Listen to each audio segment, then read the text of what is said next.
Hi, this is State Representative Barbara Cooper, and I just wanted to give you an update on what's happening in the legislature and what is happening in District 86. Over the last few months, there have been some major setbacks for the health and well-being of working families and the poor in Tennessee. Last month, Governor Haslam announced that he would not be participating in the federally funded Medicaid expansion. And because of his decision, hundreds of thousands of Tennesseans will go without the quality health care they need. In addition, tens of thousands of jobs could be lost, and dozens of hospitals around the state might lose because we didn't accept the billions of federal dollars offered to us. And the governor said he would ask the federal government to allow him to create a Tennessee plan that uses private insurance, but so far it does not appear that this is going anywhere.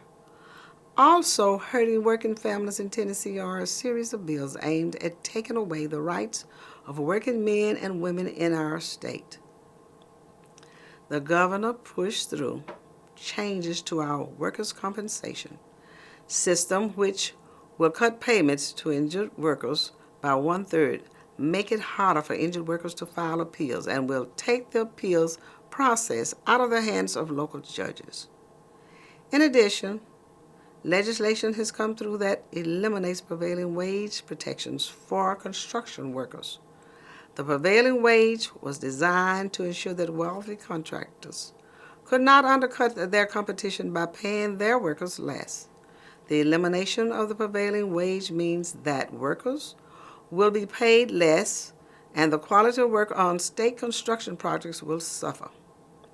When it comes to our public education system, we have had mixed results here at the legislature, and I am pleased that the governor pulled his bill that would have taken money from public schools in order to create private school vouchers.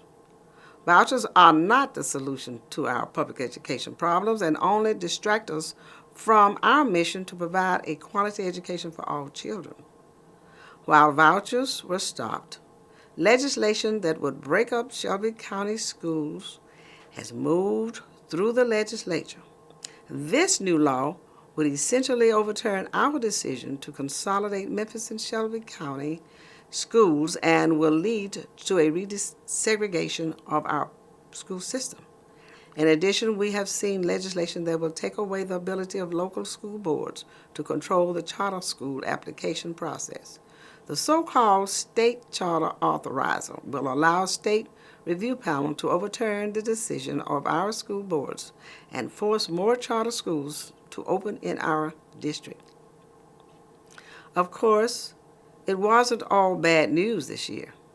We have managed to stop some of the worst legislation, like Senator Stacey Campfield's bill to take TANF benefits away from families if their child gets bad grades. And this was a mean-spirited bill that would hurt the poorest among us and would do nothing to improve parental involvement in our schools.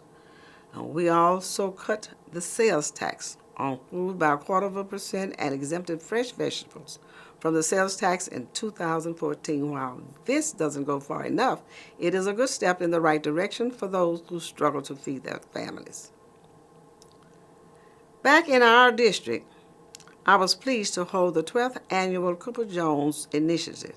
My late colleague, Representative Ulysses Jones, and I started this initiative 12 years ago to honor the memory of Dr. Martin Luther King Jr. by sparking debate with informed planning on issues related to education, drug abuse, crime, and other social problems plaguing our community.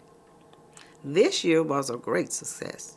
We discussed the impact of vouchers in charter schools on our public education system and heard a great presentation from Dr. James Adams Jr. on the role of social workers as first responders to community problems.